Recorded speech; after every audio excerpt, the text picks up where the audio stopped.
You are listening to the Brand Architect Podcast, and this is your host, Ani Alexander.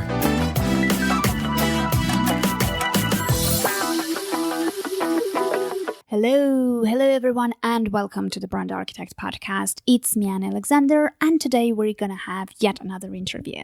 Well, you know what? I have already done more than 200 interviews so far, and I enjoyed most of them, and I'm really proud that most of my guests were amazing. But some of them were more amazing than the others, and very few of them were absolutely awesome.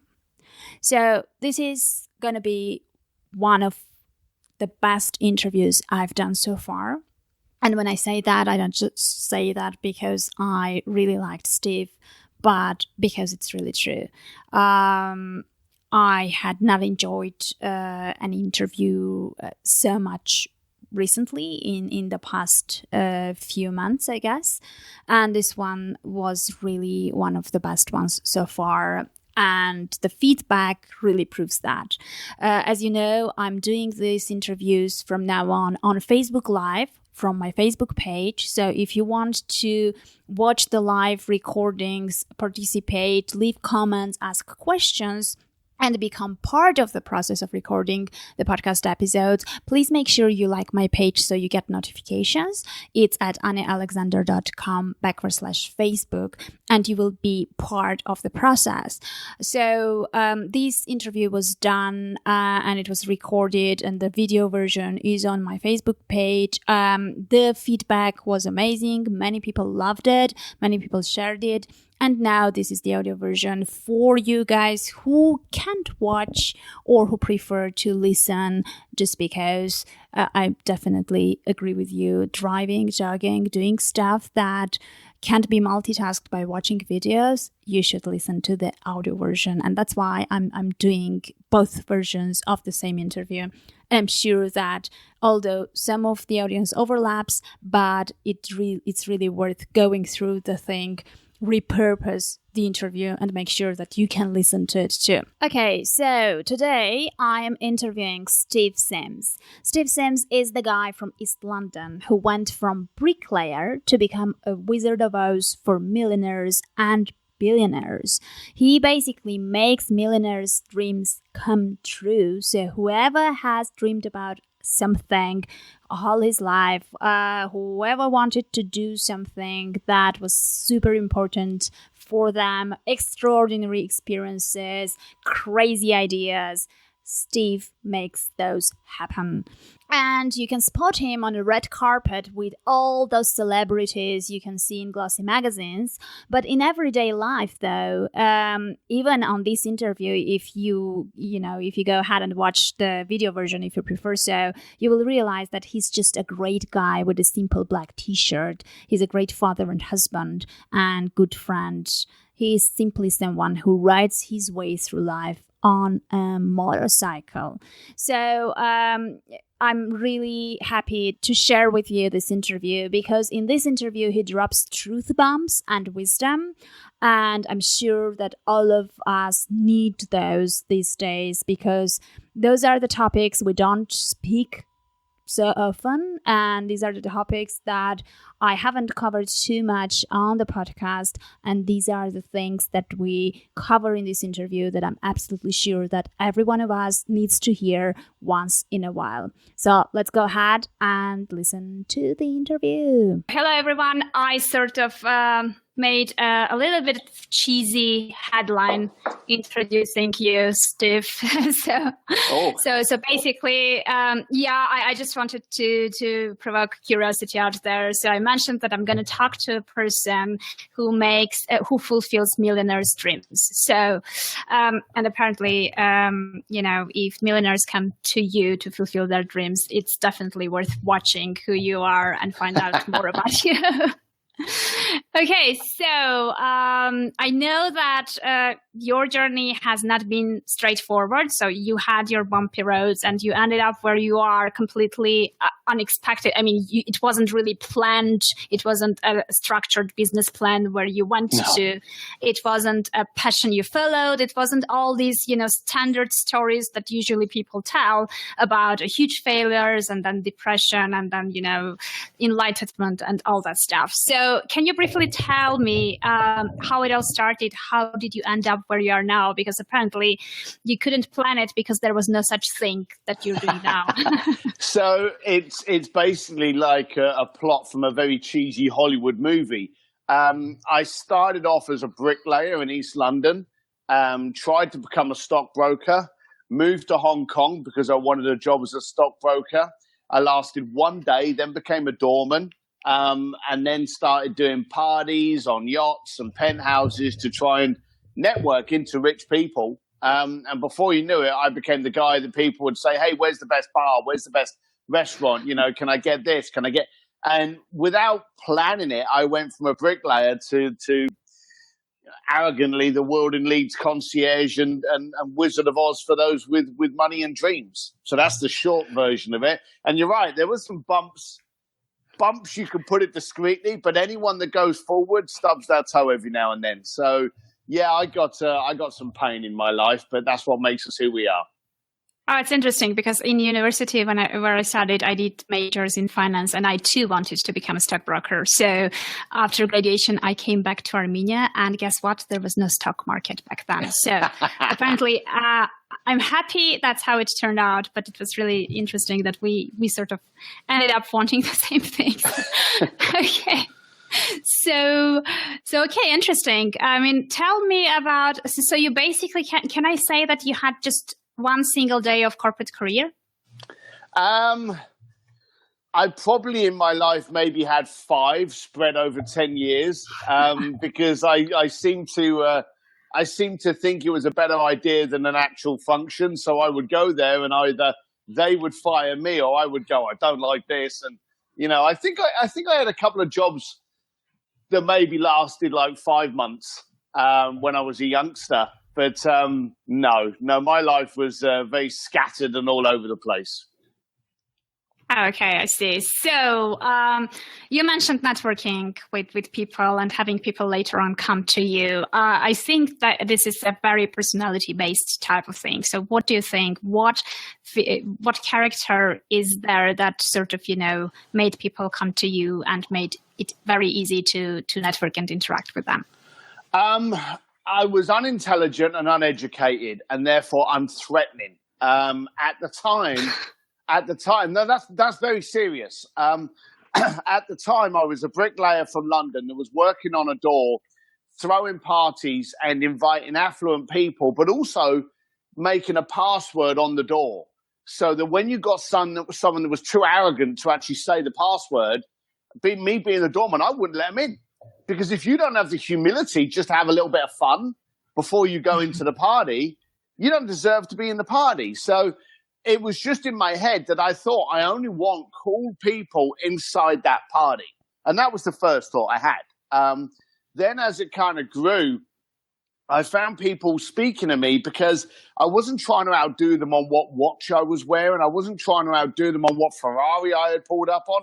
I'm an ugly kid from London that rides around on motorcycles. So I was no threat to them. Now, this is where one of my bumpy roads, as I got more and more successful, I bought a car. And, I started buying expensive watches and and I noticed that as I thought I was becoming more successful, my finances was going down because people were suddenly started becoming a little bit wary of me and the shield of who I actually was. So I actually knocked all that off. I sold the car. As you know, I only have motorcycles, still ugly from East London, and just very approachable. So I think the first thing you've got to realize is be you, because if there's any element of you that is not 100% authentic, you pretend to be more educated, you pretend to be more articulate, you pretend to be more well-groomed. Anything that you pretend sends off a vibe, and that vibe goes to the other person as confusion. So they look at you and they go, I'm not getting a 100% read here, and no one does anything no one does any business with anyone that they get that slight read on. So if you're not intelligent, don't try to be more intelligent. Just be who you are. If you're not, the smartest, tool in the shed, that's fine. Just be you. You'll get a lot further. And luckily I did. So now I've got the credibility as well as just being 100% raw who I am. And there's enough people in the world for me to get on with people who I like and still be highly successful. Yeah, I totally get your point. And I do believe that being yourself is the right strategy, because if you're pretending, first of all, you will get tired of it sooner or later, and it will feel like a job playing a role, especially if you're not a good actor. That can be really daunting. Yeah. And second, I think especially the people you are working with, the celebrities, the rich people, the famous people, they have so many others around them who pretend and who try to impress, that probably they're really sort of tired of the whole thing, because everyone is a bit trying to impress and leave the right impression that they think they should leave, etc., etc. So I guess that's interestingly enough, these days being yourself is pretty unique. Well, if you're successful in business, you have about 200 people that are working for you that all laugh at very unfunny jokes. So you're full of a load of people that are blowing smoke up your backside. With me, I'm always first name terms with absolutely every client. We got royal clients, we got the rich and famous, we got the richer and unknown. But we actually communicate with absolutely every client as Bill, Bob, Ted, Susie, and we work on that level. And if your joke's not funny, we're not going to laugh at it. Okay, yeah, I totally get that. So probably the fact that everyone does need a genuine human relationships do work, because that's what you're basing your connections on. Okay, so people started coming to you. You started giving them advice about which club is best, where to go, what to eat, what to drink, etc., etc. And now you had the network in place. You were known in that niche. How did it develop to something much bigger like Bluefish?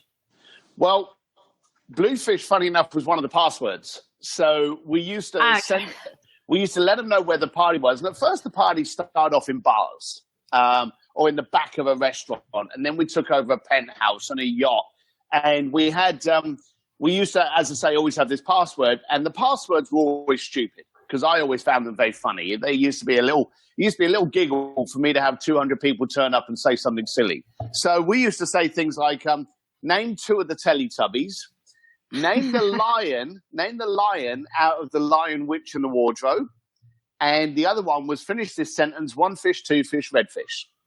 So we used to rotate between those three passwords. And then eventually someone actually contacted a bank that I was working for. I actually did a party for a lot of banks and jet charter companies and these luxury brands, because I was able to put a very simplistic but fun event on. So for all those stockbrokers that you didn't become one. Yeah, for all the people that wouldn't employ me were now covering my party. So I did find that ironic. But I remember this. I got called into a bank once, and I was in Hong Kong. I got called into a bank and they sat me down, and I actually told my wife, this is it. I've been called into this bank. This is the day they're going to give me the job, because they can see how good I am with people. And I walked into the bank. We had a cup of coffee, and the guy went, we've got this princess and she wants Bluefish to do a birthday party for her. And I sat there with my coffee going, okay, trying to work out what the hell that had to do with me. And he turned around and he went, well, you own Bluefish, do you? Don't you? And we didn't have a name of our company. So I was like, no. And they were like, but they were at your party 2 weeks ago. And then it clicked that it was the password of the party, and that's how it all grew. So we did this princess's birthday party, and then people were saying to us, hey, I want to do this. I'm going to Monaco with Formula One. Have you got any connections? And I'd be like, yeah, sure I have. And then I'd try and go and find the connections. So there was some early blagging in the early days, but I would never let anyone down. There were many times when I would charge someone 10 grand and the actual fee, the cost was like 15. But the way that I looked at it, and thankfully my wife looked at it, was I just paid $5,000 for that education. Okay. So there was a number of times when I had badly invoiced, badly planned. I always delivered, but there were many times in my younger career, shall we say, where it suddenly kind of bit me in the arse and I was like, hell, I forgot about that price, or hell, I forgot about that. So, that just paid for my education on what not to do. Well, I mean, I can totally get that because you're getting completely non-standard requests. So it's not like you do know how much it costs. You have the ready bill and you just send them an invoice. So every time something else comes up and it's pretty interesting.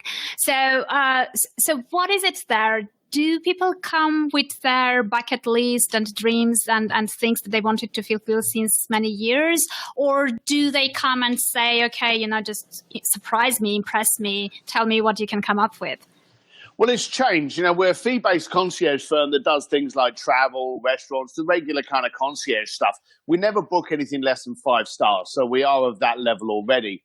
But most of our business is clients that come to us and go, look, it's my 50th, it's my 40th, and I'm a mad fan of Sting, or I'm a mad fan of Formula One Ferrari, or I've always wanted to visit the Titanic, or what could you do with Halle Berry? You get all of these people that will come to you. We've found that if it's a new client, like if there's someone out there now, that is listening to this and goes, hey, I want to get my bucket, they will over-explain.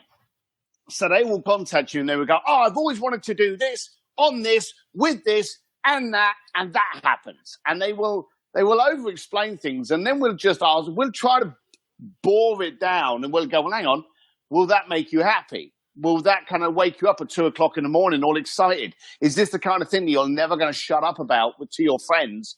Do you actually come? And usually you find that people, they see something really exciting, but then there's a hidden flow, an undercurrent that really wants something to happen.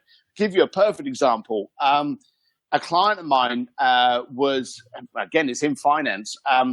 When he was at college, he was very poor, like every college student. And he lived on the sofa, and he was the lead singer in the rock band Journey. They had a cover band, and he was the lead singer for this Journey cover band. Fast forward like 30 years, he's now a top CNBC financial commentator, not sleeping on his couch anymore. And he contacted us through Richard Branson because he wanted to meet Journey. So I said to him, why do you want to meet them? And he went, oh, because my life started like this and I didn't have money, but the music kept me going and this. I said, so let me get this right. You've got such a strong connection with this band for like 30, 40 years. Just shaking their hand backstage one day, that's going to complete it. That's going to complete your cycle. You're done. And he was like, well, I'd like maybe to do a little bit more with it. And so we suddenly realized we got that undercurrent because a lot of people don't say what they mean. They say what they think you want to hear. So what you've got to do is you've got to be able to listen to what's actually being said, analyze it, become a therapist, and work out what it is they actually want. So what we did was we chatted to the guy. We heard about this story. We heard about the underlying current. We found out about how powerful it was to him. We went to Journey. We put him on stage in San Diego, and he sang 4 tunes as the temporary lead singer of the rock band Journey with the entire band, with all of the lasers, smoke machines, and everything. So he's now the shortest-termed lead singer of the rock band Journey, but now that's a full cycle. That's a completion. That's a closed chapter. So you've got to bore down. Now, if we've done something pretty fantastic for a client, then the emails get really short.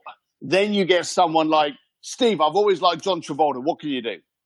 And that's when you start getting the shorter emails. So the first email is usually the long, big biography. But once they've done it a couple of times, if people get the chance to do their bucket list things, and you also find out it's a bit like a Pandora's box.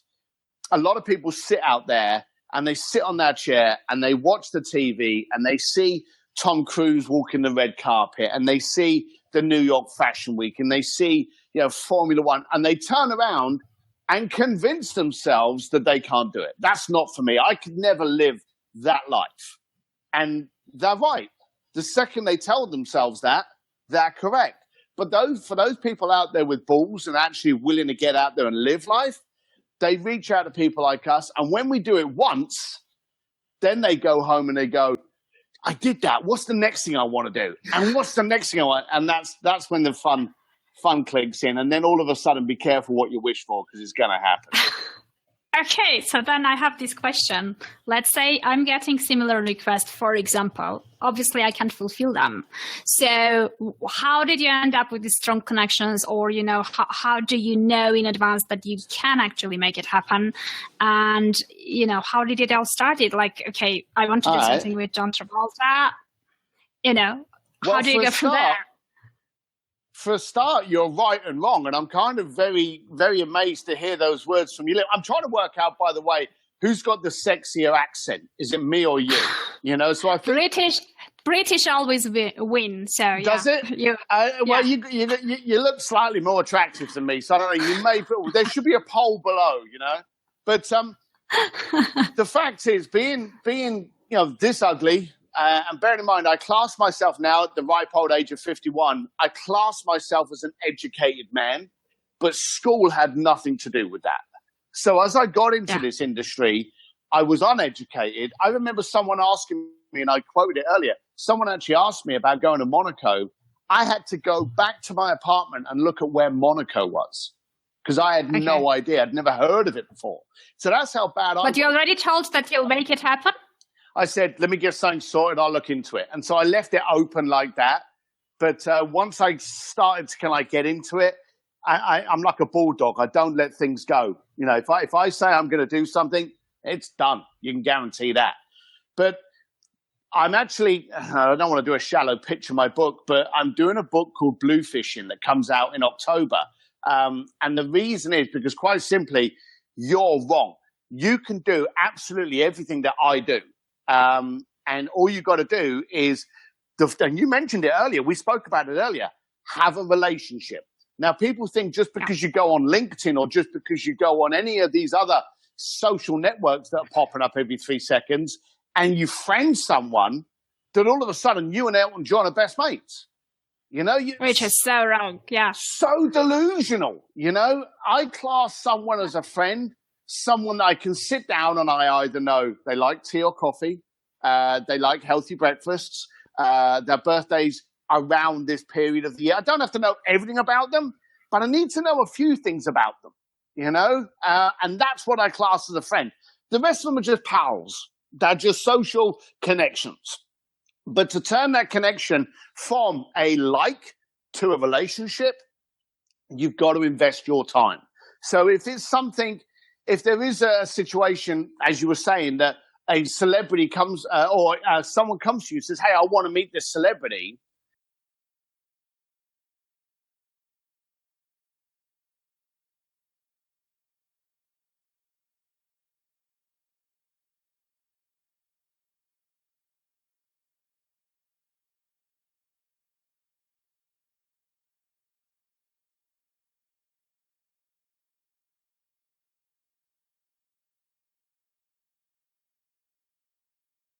Have to have an authentic character.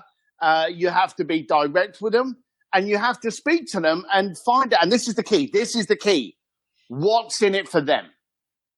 So if you want to get hold of a celebrity, if you want to get hold of a famous person, if you want to get into an event that you haven't been invited to, find the person that makes the decision. And if you find someone that doesn't give you the decision you want, find someone else and keep going until you get the decision you want.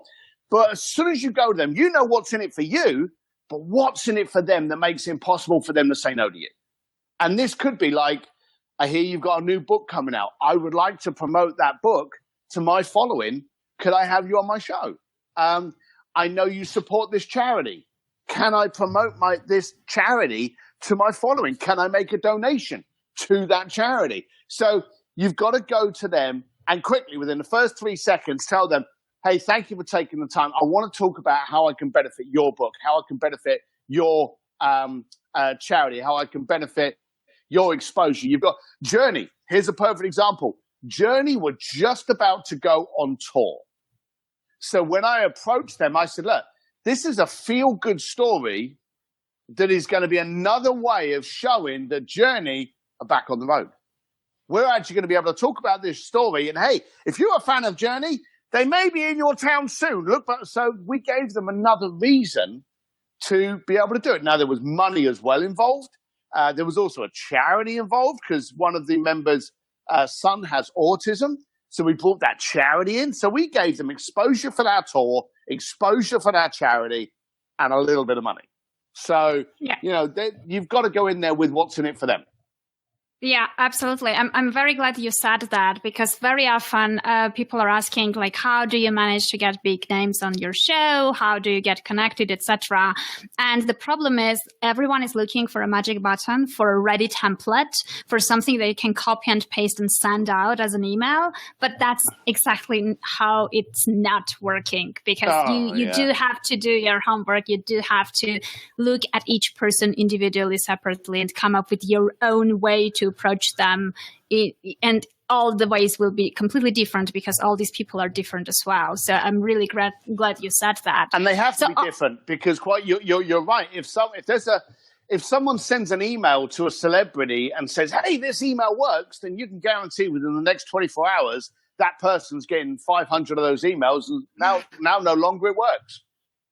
Yeah, and it may work with you, but if the same thing is done by someone else, it may not work. So it's not, by doing the same thing, different people get different results, no matter how illogical it sounds. But that's how it is, especially in where a personality and human relationship is involved. So everything you're doing is heavily based on human skills, on people's skills.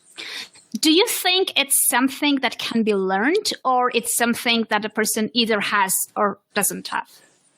I think it's something that can be unlearned. And I think that's where we're all going wrong. Now, you think of it as a child. Now, I've got 3 children, and I like most of them. And I remember when you go to school, and I remember this at school, you would go in the playground and there'd be Susie here and Billy here and Roger here, and I don't want to talk to Roger because I don't like Roger. Now, the first thing that happens is the teacher goes, "Don't be nasty to Roger." Now, you may just have not wanted to play with him because, Billy and Susie are there, but you're suddenly diluted from a young age that, no, you can't do that. You've got to go and play with Roger. I don't want to play with Roger. Nothing's wrong with Roger, but people resonate with different people, okay? Yeah. There are 30% of the people in the world that will say yes to absolutely everything that you say to them. There are 30% of the people in the world that hate you no matter what. They will never touch you. There's a massive divide in the middle should you want to conquer it, but just calculate how many millions of people that 30% is that you will just instantly resonate with. Yeah. Now, I only employ friends. I only take on friends as clients. Now, this is a very, very key factor here, okay? If there's someone in your life that you don't like, imagine the gut feeling you have when you know you have to phone them this morning, okay? No one likes to phone people they don't like. So whenever we take on a new client, literally I chat with that client and I try to work out, is this person cool? Do I like this person? Would I like to hang out with them? I did a video called The Chug Test on would I sip a whiskey with this person? Very primitive, but would I hang out with that person? No. Sorry, sir, we don't have any space for you at the moment in Bluefish. But if one pops up, we'll let you know. You're gone. Okay, so if you hear that, people, you know that Steve doesn't like you. Yeah, there you go. Yeah, it's not hard to get. So, but if we do like you, we take you on as a member and we're bringing in a friend. Who the hell doesn't want to communicate with their friends? So the first thing you've got to do is make sure you're communicating with people that you get on with. Now, if you're looking for that celebrity, as I said to you before, you're going to get a few a-holes in that pyramid there to the person you want. So there's going to be some of these people that you don't resonate with. You've got to go, hey, hang on a second. I do apologize. Someone's just come to my door. I'm going to call you back. I'm sorry. Hang up. Phone someone different. Phone someone that you can resonate with and go, hey, Thank you for taking the call. I've got something I want to talk to you about, and it involves your charity. I've got something about your location. This is what I was looking to do. What needs to happen for that to happen? Okay? So never ask a question that they can answer a yes or no unless yes or no is the answer you want to hear. And be prepared to hear both. Okay? So always ask an open-ended question where it gives you the chance to go back in. But be that person that you are. And this is the stupid thing, communicate with them, because you said, are we born with it? Or, is it something that we can learn? We are born with it. And as school goes on, it's taken out of us. And then we look at Instagram and Facebook and go, well, I can't be successful because I don't drive a Ferrari. That guy does. You know the picture on Facebook, the guy's just stood next to a Ferrari and doesn't even own it. Or if he does own it, I remember a friend of mine that owns... he actually owns something stupid like about 20-something private jets. And he says, no one with a private jet will ever post a picture of them sitting on a jet. But it's the people that rent them. It's looking, oh, look at me, I'm just on my private jet. It's that kind of thing. And so you've really got to get to the communication to understand people, find out how real they are, find out the percentage of BS, get to the root of it, and communicate at that grassroots level. I have no care what your business card says. I have no care how much money you got in the bank. And I care that you are real, authentic, and I can communicate with you. If I can't, just on those final bits, we're not in the same circle. Period. You're out. Okay, I see. So let's talk about success. I mean, you mentioned money in a bank, and many people somehow associate success with money. That's success equals money, which I don't think is correct. And since you've met so many successful people, what is in there apart from the money that unites them, that is in common, and that sort of illustrates success as per se?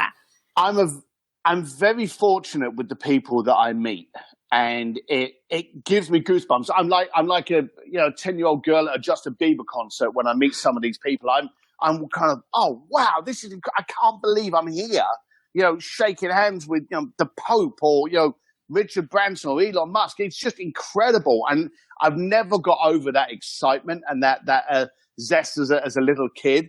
But I heard from Warren Buffett once, and he said that you only get rich once, but you've got to focus on being wealthy. Now, this is one of the richest men in the world. And I was like, what does that mean? Surely if I've got $1 million in the bank, I'm rich. If I got $10 million in the bank, I'm richer, But I know a lot of very rich people that are poor. And it did suddenly reveal itself, because I get to see all of those people begging to get on the red carpet. And then I get to see those people actually on the red carpet. And then I get to see those people inside the private event. And I actually get to see the world behind the curtains. Sometimes it's actually quite scary. I've seen celebrities upset because they're following a bigger celebrity on the red carpet, and therefore they're not getting as many photographs. And I've seen them crying in the toilet because of that. My God. I've seen that side of the world. I've had people send me checks from their kids' trust fund account to go to a Hugh Hefner Playboy party, because that's important to them, And so you do get to see a different side of the life. Wealth is simple. Are your kids fed? Are they warm? Are they safe? Is your wife loved? Is she warm? Is she safe? Is she fed? If you can basically say, yes, you've got enough gas in the motorcycle and you've got enough whiskey in the closet, that's wealth. It doesn't matter how much more money you've got. If you're sitting in the backyard grilling burgers with friends that know you and actually have a relationship with you, then suddenly winning the lottery is not going to change that moment. It could buy you a bigger house. It could give you financial freedom, but it's how you envisage your life and the value in that life that actually shows you where you're wealthy. And I've met poor people who are incredibly wealthy, and I've met billionaires who are crying and poor. I had another client. I was in Palm Beach, and we were planning this trip, and I was speaking with the husband, and then the wife came into the conversation because I hadn't been getting the answers I needed. And he was on tablets and because he had heart palpitations. And I said, oh, my God, what's going on? He's very stressed at the moment. And I said, why is he so stressed? He's trying to buy a larger plane. And I said, just so he's stressed out. Don't you already have a plane? She went, yeah, we have 2. Why do you need a larger plane? He wants it. So just the absolute desire of this was affecting his health. I don't care what world you're in. That is stupidity. Okay. So I just couldn't understand that. I even spoke to the client and I said, hell's wrong with you? And I put it in slightly firmer language than that. But, I do think that people need to look at what is rich and what is wealthy. We all need money. Guaranteed we need wealth better. Oh, yeah. That's for sure. So I know many people who, even if they meet people who are not as famous or as successful as the people you have met, they would definitely sort of, lose themselves and not be so humble and down to the earth and the way you are. So what kept you away from this danger of drifting completely away and losing this magic of being yourself? I didn't. I screwed up. I got, I think it was early 2000. As I say, again, to repeat, from East London, I was a guy in a black T-shirt with earrings riding around on motorcycles. Then when I got to the 2000, I've been doing Bluefish for about 6 years. I suddenly had a Rolodex with some really powerful people. I started doubting myself. And doubt is a cancer that grows. And you have to cut it out. You can't cure it. You can't cure cancer with tablets. So I started, I remember I bought a Ferrari, okay, because successful people had Ferraris. I started wearing tailor-made suits. And do you remember I said earlier that, my success visual went up, but my actual interaction and my money went down. And I couldn't understand what it was because now I looked good. No one looks bad in a beautiful Ferrari, and, tailor-made suits make even chubby me look good. So, I thought stuff was happening right, but I suddenly started realizing I was actually pushing myself away. What I did was there was this party that I always used to go to, and now I wasn't having as much fun, and I didn't know why. So I thought, I'm just going to go and check it out. So I didn't put a suit on, put a black T-shirt on, jumped on a motorbike, went to the party, and I'm in the corner of the bar because I thought to myself, surely the party must have changed because it can't be me, And I got in there, and by the end of the night, I had all my old friends back around me. We were chatting, and one guy turned around to me, and I remember this. Now, I'd been in this party every month for about the last 3 or 4 months, but I'd been, getting into these Ferraris and the suits. He turned around to me and said, hey, Steve, I haven't seen you here for ages. Now, he'd had a few drinks in him, but I suddenly realized I hadn't actually been there. The persona that I was trying to create was actually there. Sold the Ferrari a week later, got back in the black T-shirt and bikes, and that was it. So I did lose myself, and I was very, very fortunate to have been able to have found myself back at that time. Everyone goes into business, and the first thing they try to do is they try to design a website and a logo and a brand that's unique, okay? The trouble is they're ignoring the fact that the second they were born, they were unique. So focus on you, because you are the brand, you are the logo. People buy Mac because of Steve Jobs. People buy Microsoft because of Gates. People buy Tesla because of Musk. People buy stuff because of the personality behind the brand. Okay? So be that brand. Be that unique person that you already started being. Again, before you got diluted by school, education, Instagram, and all the other crap. Okay, interesting. You mentioned self-doubt. I would like to go back to that. You basically were buying stuff and drifting away from who you were, probably in order to fight back that self-doubt. How did you end up sort of, getting rid of it eventually? There's I laugh because I did this, I did a speech on this. when you see a lot of authors go on stage and they've written a book, there's an aha moment in their life. It usually happens because they lost a member of the family or they were involved in a terrible accident. There's something very physical that's happened to them, or they had a tumor, or they overcome a certain disease. There's this big thing that happens in their life that causes them to change track. So I was at a party in Monaco, and I was working with Ferrari, okay? So I'm in one of the richest places in the world. I'm on a 3-story yacht with millionaires and billionaires. I've got a Ferrari parked outside, and I'm working for the largest iconic auto brand and probably luxury brand in the world. Life's good, okay? I got off the boat, and I had this Ferrari. We actually moved this Ferrari back away from the yacht because there was another yacht next to it that was bigger, okay? And I got a photograph taken of myself leaning against the Ferrari in a suit with the backdrop of this yacht, okay? And then we got in the Ferrari and went home, and everything was cool. I'm thinking that's great. Now, this was back, 97, okay? So in the years where you used to have to send off your roll of film and then you'd get it back a month later. And I remember, you won't remember that. You're only 25. But I look maybe, but I'm not. Well, good for you. Good for you. I may become your client next year when I turn 40. So.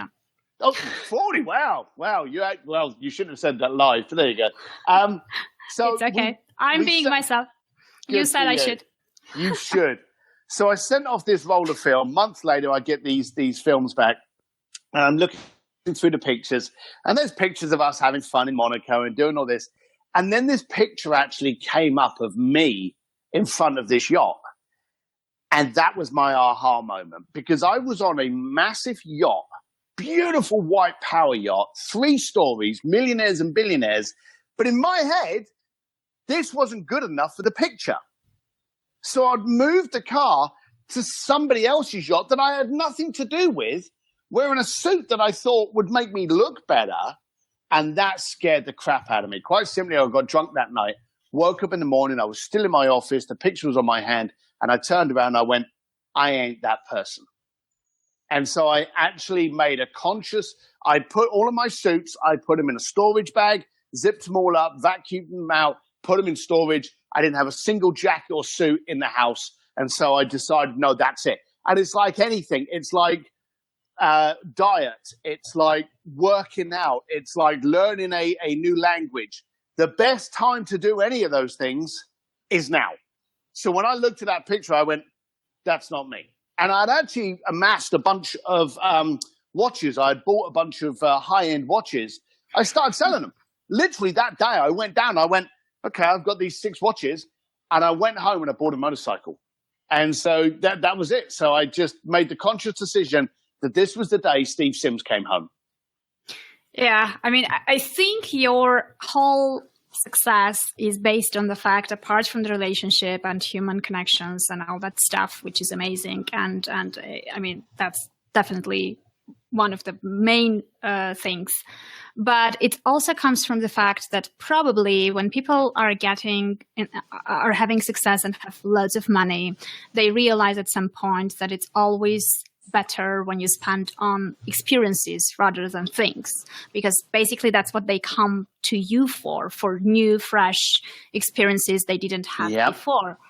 So what do you think? I mean, why? I personally haven't heard of that type of concept or that type of business that, in terms of direct competitors to you, so to speak.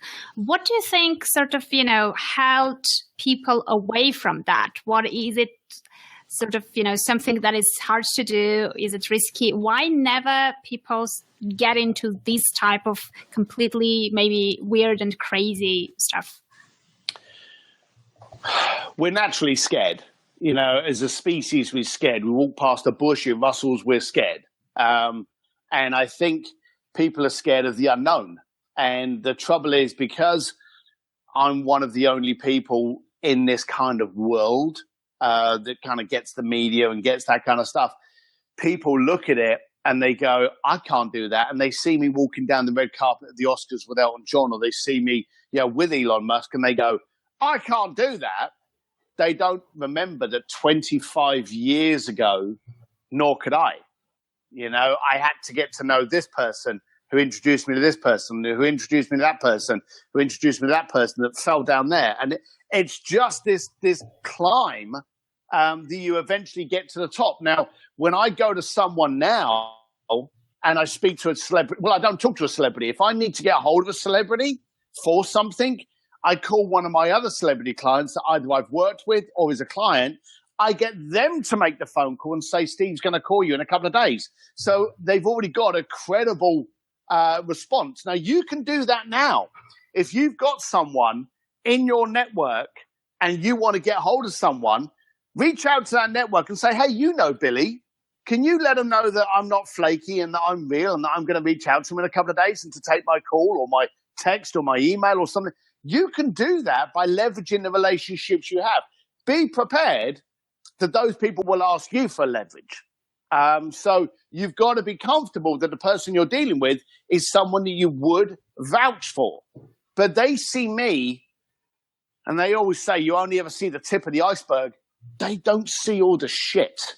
They don't see the fact that I went broke a few times. They don't see the times where I had companies trying to sue me, people trying to rip off my clients, ex-employees trying to set up their own company. They don't see all of that.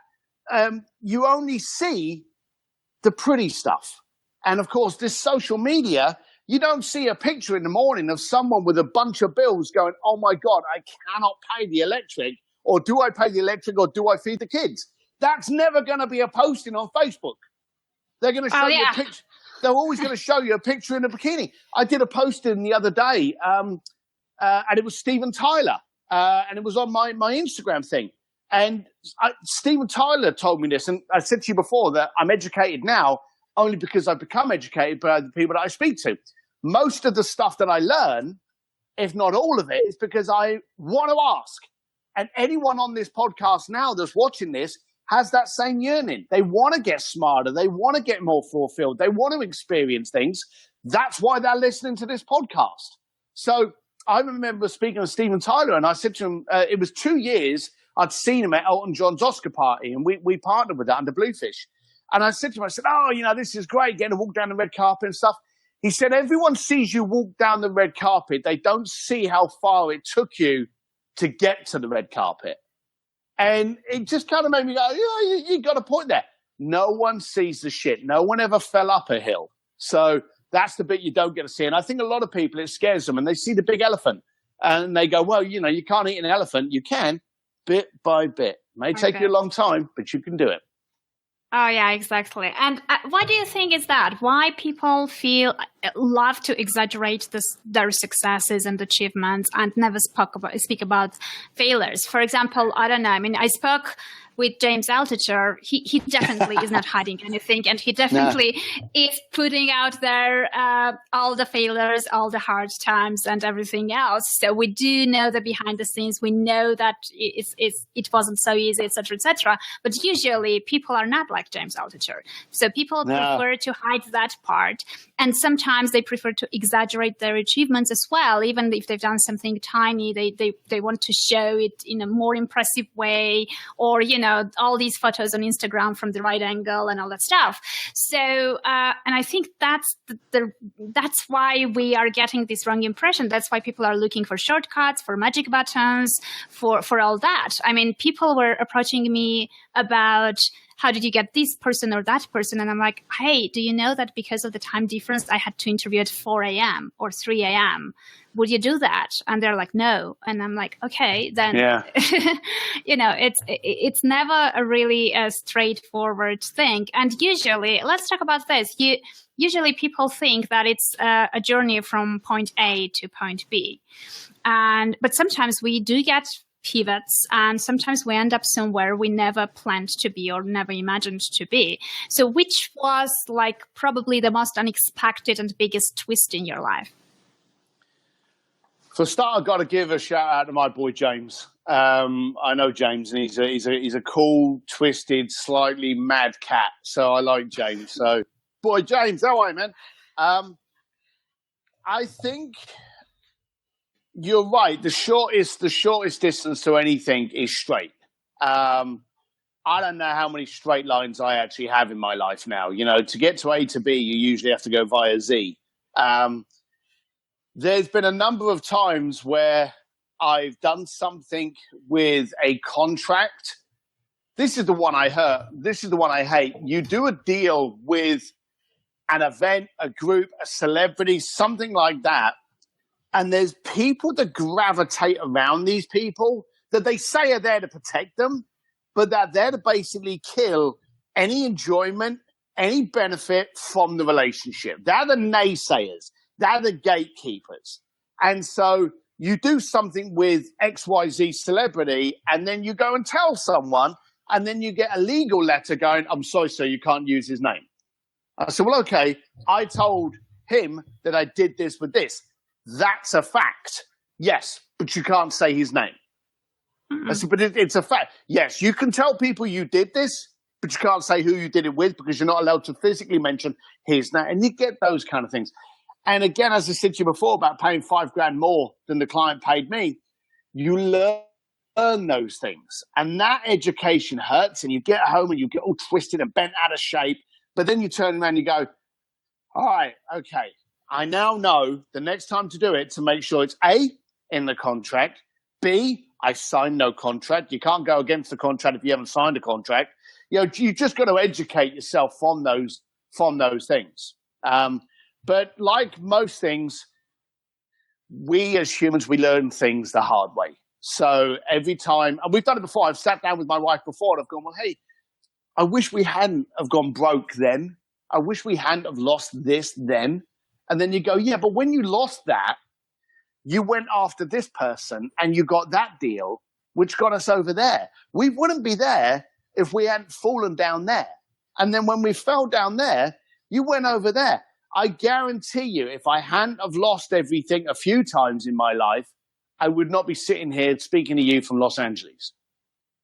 Okay, then let's talk about that part. Very often when someone loses everything, or when someone is in this dark place where it's the self-doubt and you know, lack of acknowledgement and all that stuff piled up on you, many people do get broken, and they really have big challenges of getting back on the feet and trying again. Many people do give up. That's a fact. Like, more people give up than are those who continue. So what kept you move forward? What kept you get and stand up, back up on your feet? So this goes back to my childhood, I think. And I think now that you've exposed your age to us as well, we shared the pre-social platform generation. You know, when we were kids, if you wanted to message one of your friends, you knocked on their door, you know. Which was so much better, I think. Well, you formed a relationship. Yeah. But we were in that era. And I remember my dad, and again, construction family, Irish, and something had happened. And I remember my dad putting his hand on my shoulder, and he put his hand and he went, "No one ever drowned by falling in water, son. They drowned by staying there." And then he took his hand off my shoulder and counted. And I don't know, maybe I was 13 years old, and I just remember going, what the hell was all that about? You know, my God, my dad's so stupid. And it went. And I remember as a kid in a poor family, if we had a new car, it meant that it was within 15 to 20 years old. Okay? That was a new car. It was just new to us. And I remember feeling how poor we were until I was in my 30s and realized just how wealthy we actually were back then, because I never wanted for anything. There were never any tears in my sneakers or my jeans. I was safe. I was fed. I was secure. I got to school on time. And I didn't realize that. And then that's when some of the other Simsisms came in to my life. And I remember that drowning aspect. So when shit hits the fan, And when people are on top of you, and when everyone's telling you it ain't going to work, that's when it works best. So you've just got to basically, hang on, George, say hello. Hello. Hey there. Hello. He's going off to school now. See you later, mate. Bye. So just got off to school. You've really just got to, at that moment in time, go, well, is this it? And again, I'm talking to everyone out there that's listening to this. We don't lay down. We don't fall over. The fight's not over when I go down. It's when I stop getting up. And when the shit's hit the fan and everyone hates you and you got lawsuits and you got bills and everyone's piled up on you, that's the time when you just go, okay, do I like being here? And the answer is no. But the difference between an entrepreneur and a non-entrepreneur is the entrepreneur will go, okay, what do I need to get out of it? And the beauty about where we are now is that we can reach out to people. We can go, look, you got to tell me, John, I've got this shit. I'm not looking for your money, but I'm looking at how I get out of this. You know, have you ever had this experience? Now, there's lots of social networks on Facebook, clubs, entrepreneurial clubs. You don't have to pay, but join those clubs. And when you say, oh, I'm having problems, someone's trying to hack my website, who's a good resource? This guy's a good resource. Oh, I've got this going on. I've got to launch a book. Who do I talk to? This guy's a great. We've now got the ability on these forums to ask questions. I remember the first time I went broke, it was the end of the world. Oh, how the hell do you get out of this? Then when the second time happened and it was completely different circumstances, I was like, well, hang on a minute. That shouldn't have happened. But I remember that I spent so much time focusing on that the last time that you can't do anything about that. It's one of these things that you just get out of a lot quicker because it was you that got yourself out of it the first time. And there's nothing more empowering knowing that you were the one that actually got you from A to B. You may have gone via Z, but you got to B. And quite simply now today, I list it quite aggressively. If I lost everything tomorrow, A, I'm only losing the money. But I've got a network, I've got my name, I've got my brand, and I've got me. And as long as I wake up in the morning, I've got an unfair advantage to win. And it's that mentality. Have the book. And you're going to have the book soon. Do you want to share what we're going to read soon from you? Yeah, October. It's on Amazon. It's called Blue Fishing: The Art of Making Things Happen. And I've really just put in there my stories of what I've got up to, how I started, and how I handle them in a very primitive manner. And that's so quite simply anybody out there, East London bricklayer, anyone out there now, I'm telling you, is far smarter than me, can do. And this can help you with your relationships. It can help you with your vendors. It can help you with your clients. It can help you with your kids. So I put everything in there that just says, look, I wanted to get a client married in the Vatican. Quite simply, that's just a relationship. Yes, the Vatican's a massive great elephant, but what were the steps that I needed to do to complete that? And how can you use that in your life? So that comes out in October, but it's on Amazon now. Shallow plug. Oh, it is already. Okay, so now I know what's going to be my next treat. So I don't want to take advantage of your time. So I will try to wrap it up. So my last question is, put yourself in your client's shoes. What is the dream that you want to be fulfilled for yourself? Oh, right. Okay. I've had that a couple of times, that question. It's the classic, what's on your bucket list? All right, so I don't want to disappoint and end this on a sour note, but I am the most boring person in the world. I get to live. No, my clients are exciting, and I get to live vicariously through them. So I get to travel the world doing these amazing things. But for me, I told you before about flipping the burgers in the back garden, drinking good whiskey and talking to your friends. That's me. I just want to chill. I want to know my family's going off to school. I want to know that in the morning and the evening I get to hug my family. That's what's in it for me. I class myself as incredibly wealthy, love riding motorcycles, but I am actually, I'm sorry to say, quite dull. But I do love getting on a plane. I do love that tingling feeling of just looking at the map and going, where am I going next? And then just going and visiting a city that I've never been to before, meeting people I've never met before and getting a perspective that I've never had before. Okay, so then I'm going to conclude this by saying that you are living your dream, and not because of the business, not because of the business and people you meet and you're friends with and all these big names, but because you can flip your burgers and drink whiskey and meet your friends. There you go. So we're done. Bye-bye. Bye. Okay, so I really hope you enjoyed the interview. And before I leave you, I want to talk to you about something that I'm really excited about. The funny thing is, I want to talk to you about BC Stack, which is basically a yearly digital event where you can get a big bundle of amazing digital products for just $27, but usually the whole package, if you were supposed to buy those things separately, are worth more than $9,000. And a few years ago, I did purchase a bundle like that, and had loads of things in there, which some of them I used, some of them I didn't. But there were amazing resources that I wouldn't get otherwise for such a small price. So I was really impressed and surprised that eventually the organizers of this thing got in touch with me this year. It seems like they go back to their customer list and ask them whose products they would like to have in this year's bundle, and my name came up several times. So I don't know who thought about me, who recommended me, but apparently they were impressed to get the same name several times from different people.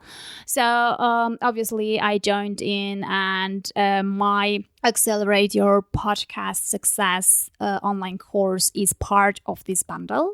But apart from that, there are loads of amazing things. So it's basically a big bundle of digital products. It includes 65 different contributors.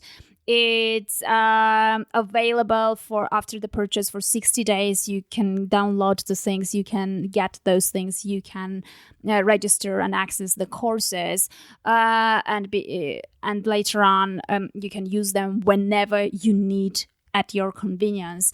So just to give you a small idea about the areas that the bundle covers, there are loads of resources about the podcasting area. So how to launch a podcast, how to grow a podcast.